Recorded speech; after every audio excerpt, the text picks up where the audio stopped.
Hello दोस्तों, नमस्कार दोस्तों। आज का वीडियो काफ़ी ज़्यादा इंपॉर्टेंट रहने वाला है कंप्यूटर टीचर भर्ती की तैयारी कर रहे स्टूडेंटों के लिए, क्योंकि कल से ही जैसे ही नोटिफिकेशन आया कि 10,453 पदों पर संविदा पर भर्ती की जाएगी, तब से स्टूडेंट हताश हो चुके हैं। जो उम्मीद लगा करके बैठे थे कि यार परमानेंट भर्ती आएगी, क्योंकि मुख्यमंत्री अशोक गहलोत जी ने 14,600 पदों पर बजट घोषणा 2019 में की थी कि कंप्यूटर टीचर की 14,600 पदों पर भर्ती निकाली जाएगी।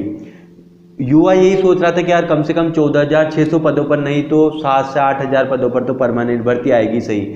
लेकिन जैसे ही कल खबर आई है 14,453 पदों पर संविदा पर भर्ती निकाली जाएगी, स्टूडेंट काफ़ी आक्रोश में, युवा काफ़ी परेशान है और इसको लेकर के सरकार के खिलाफ आंदोलन करने की चेतावनी भी दे चुके हैं। तो दोस्तों कल से ही जैसे नोटिफिकेशन आया है, बहुत सारे स्टूडेंटों के मन में काफ़ी डाउट यहाँ पर है, जिसमें कि अब 14,453 पदों पर संविदा पर भर्ती आ गई तो क्या परमानेंट भर्ती नहीं आएगी, क्या संविदा पर ही भर्ती रहेगी। उसके अलावा जो संविदा पर भर्ती है तो क्या इसमें एग्ज़ाम होगा या स्थायी है या अस्थायी भर्ती है, या इसमें एग्ज़ाम होगा या फिर इंटरव्यू के आधार पर या फिर परसेंटेज बेस पर, किस प्रकार से यहाँ पर स्टूडेंटों का सिलेक्शन किया जाएगा।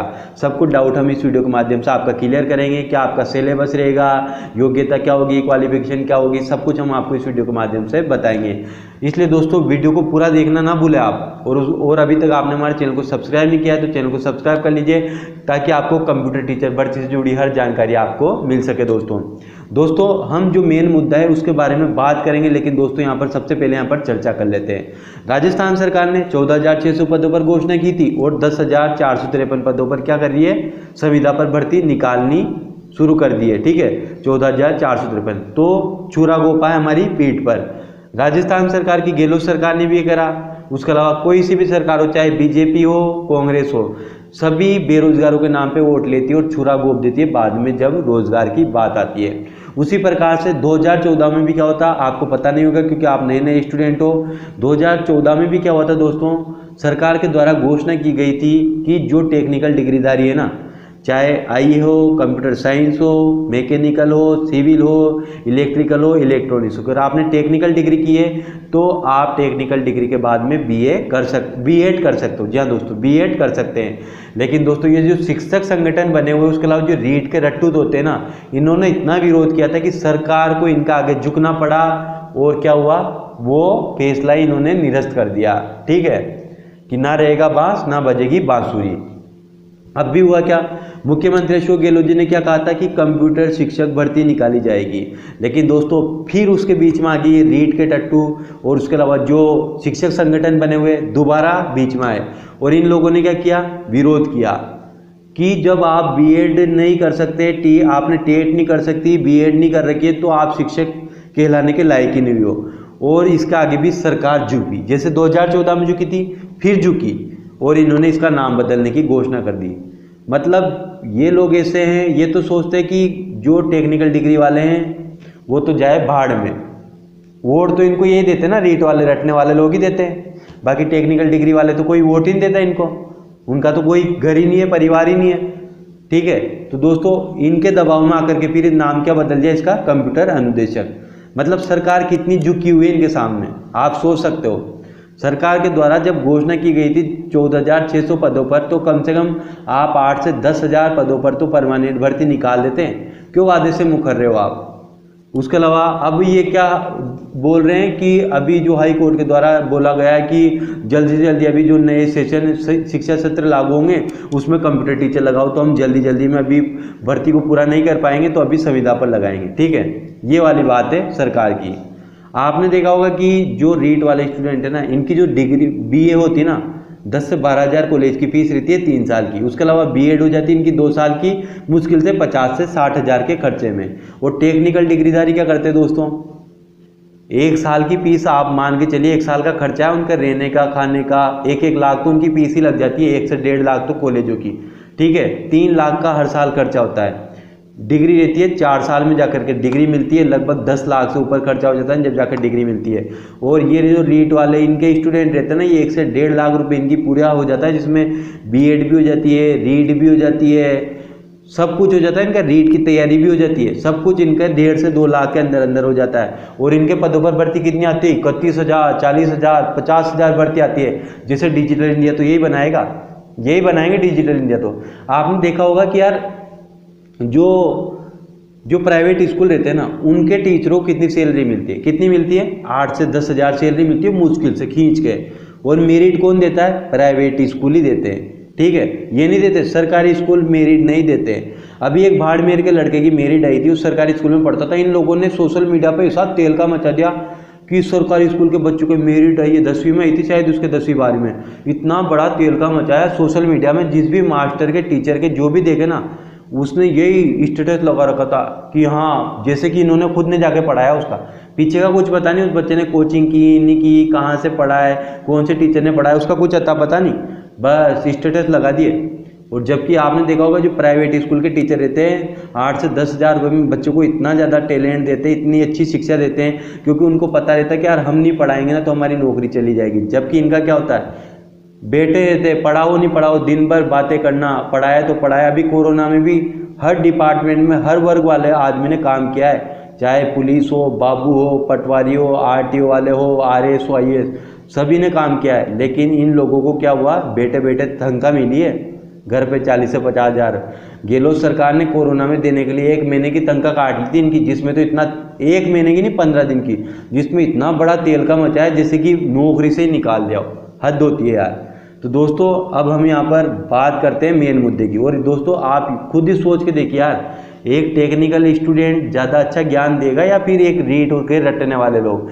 चाहे इनका ही सब्जेक्ट हो ना, हिस्ट्री, पॉलिटी, हिंदी, अगर यही सब्जेक्ट एक टेक्निकल डिग्री वाले को दे दिया जाए ना, तो वो अच्छा पढ़ा सकता है, इनको खुद को पढ़ा सकता है वो। इन लोगों को तो जो आदमी रटता है ना, वो पढ़ा नहीं सकता। तभी तो सरकारी स्कूलों का आपने हाल देखे होंगे। और तो और देखा होगा जो सरकार के द्वारा मिड डे मील दिया जाता है ना, उसमें भी ये लोग खा जाते हैं बैठे बैठे। खाना भी वहीं खा आते हैं, बहुत सारे तो ऐसे हो गए, मतलब ठीक है।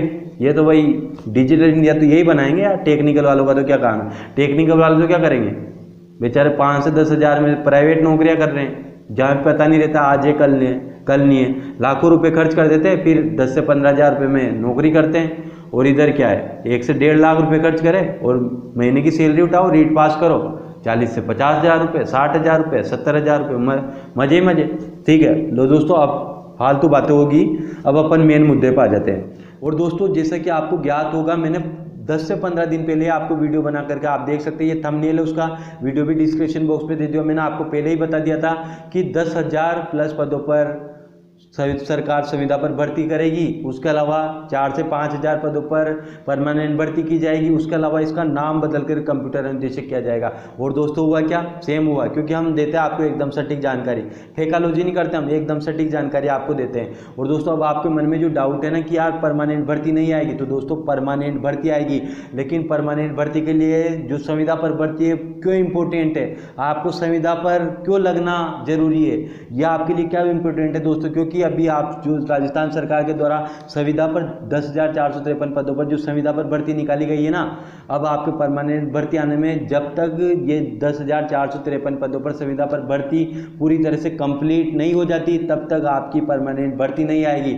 और परमानेंट भर्ती आएगी आपके 4 से 5 हज़ार पदों पर। और दोस्तों ये संविदा पर अगर आप लग गए ना, तो इसका सीधा सीधा बेनिफिट मिलेगा आपको परमानेंट भर्ती पर। क्योंकि मान के चलिए आप 1 आध साल भी लग सकता है आपको परमानेंट भर्ती आने में, और हो सके, क्योंकि अभी आंदोलन करने की पूरी तरह से चेतावनी दी है युवाओं के द्वारा सरकार को, चाहे विधानसभा घेरना पड़े, सोशल मीडिया के माध्यम से घेरना पड़े। स्टूडेंटों के मन में पूरा आक्रोश है कि सरकार के खिलाफ नारेबाजी, उसके अलावा उपचुनाव में सरकार के खिलाफ प्रचार किया जाएगा। तो हो सके तो सरकार अगर झुक जाती है तो आपकी परमानेंट भर्ती अभी 1 से 2 माह के अंदर ही निकाल दी जाए। और नहीं भी निकालेगी, अगर नहीं निकालते दोस्तों, तो आपको इसका जो 10,453 जो पदों पर संविदा पर भर्ती, इनका सीधा सीधा बेनिफिट मिलेगा आपको परमानेंट पदों पर। क्योंकि आपने देखा होगा जब परमानेंट पदों पर भर्ती आती है तो 10 से 15%, या तो 10 से 15% या 20 से 25% जो पद रहते हैं ना, वो संविदा पर भर्ती वालों के पद वहाँ पर शामिल किए जाते हैं। अगर आप संविदा पर हो, परमानेंट भर्ती आएगी, तो आपको सीधा सीधा वहाँ पर फायदा होगा। अगर ऐसा भी नहीं होता है तो सरकार क्या करती है, 10% अंकों की छूट दे देती है जो संविदा पर लगे रहते हैं।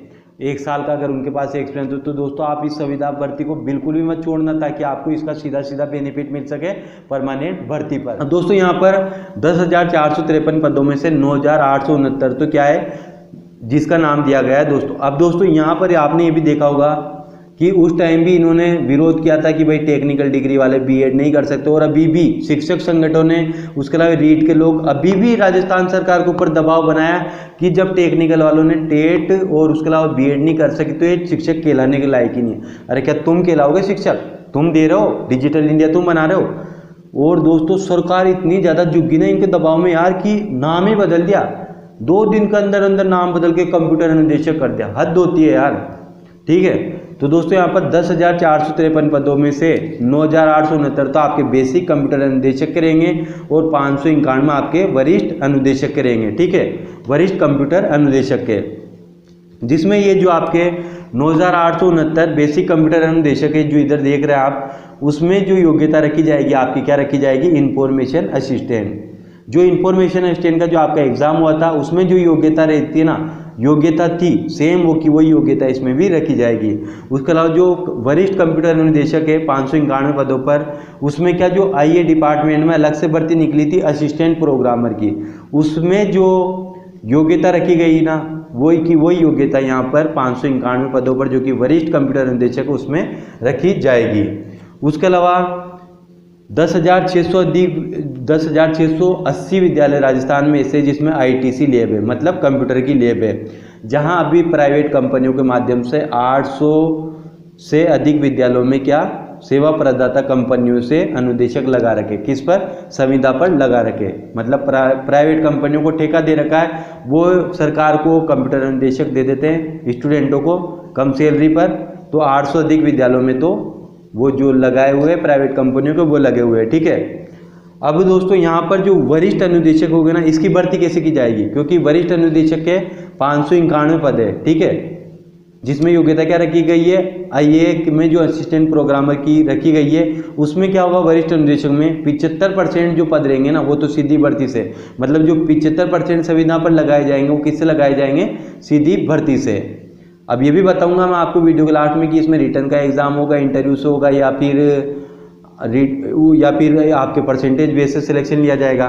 लेकिन दोस्तों अब जो 75% है ना सीधी भर्ती से होंगे, उसके अलावा जो 25% होंगे जो मैंने आपको भी बताया कि प्राइवेट कंपनियों से ठेके से बहुत सारे डिपार्टमेंट है शिक्षा विभाग के, वहाँ पर 800 से अधिक विद्यालयों में पहले से ही अनुदेशक लगे हुए हैं। इन अनुदेशकों को एक एग्जाम के माध्यम से प्रमोशन दिया जाएगा 25%, तो 75 में से 25% इनके थ्रू पद भरे जाएंगे। 591 से मान के चलिए आप 25% तो जो संविदा पर पहले से लगे हुए उनको प्रमोशन के माध्यम से बनाएंगे, बाकी 75% जो आप लोग हैं उनमें से बनाए जाएंगे। अब इनकी योग्यता भी मैं आपको यहाँ पर बता दूंगा। उसके अलावा दोस्तों यहाँ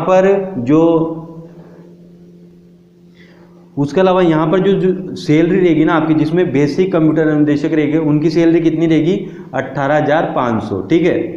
और जो वरिष्ठ कंप्यूटर अनुदेशक रहेंगे उनकी सैलरी कितनी रहेगी? 23,700। कितनी? 23,700। उसके अलावा जो पदोन्नति से मैंने बोला ना आपसे, जो पहले से लगे हुए उनको प्रमोशन करके क्या बनाया जाएगा? 25% लोगों को वरिष्ठ कंप्यूटर अनुदेशक। तो वरिष्ठ कंप्यूटर अनुदेशक जो 591 से बनाए जाएंगे, जो 75% उनकी तो सैलरी कितनी रहेगी? 23,700 रहेगी। उसके अलावा जो पदोन्नति के थ्रू बनाए जाएंगे उनकी सैलरी कितनी रहेगी? 33,800 उनकी सैलरी रहेगी। अब दोस्तों आपके मन में ये डाउट है कि क्या इसमें रिटर्न एग्जाम होगा या फिर इंटरव्यू के माध्यम से लिया जाएगा या परसेंटेज के माध्यम से?